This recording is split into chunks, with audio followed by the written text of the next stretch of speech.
আমি আমার তিন পুরুষের পরে সত্যি কথা বলছি, কিন্তু আমি চিনি না।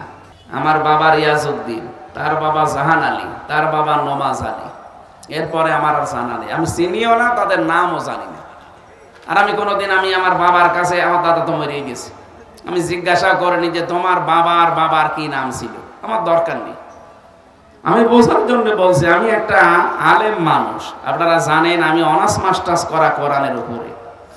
তা আমার মতো একজন মানুষ যদি তিন পুরুষের পরে আমি আর না চিনি, এখানে যে লোকটা ভ্যান চালক, ও মনে হয় বাবার নামও জানি না।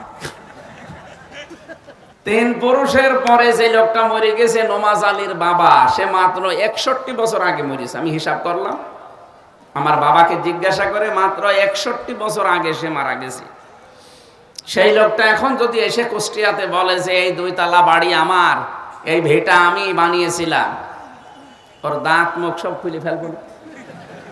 যে ভণ্ডামি করেন আপনি, কিসের নমাজ আলীর বাপ আপনি? আমি তো নমাজ আলীকে চিনি না। কথা বলে না কেন? তো দেখেন, মাত্র 3 পুরুষের পরে যদি উনি এখন ফিরে আসে, ওনাকে জীবনে আমি দেখিনি। আমার বাবা মনে হয় দেখেছি, এখন ওনাকে আমি দেখিনি, উনিও আমাকে দেখিনি।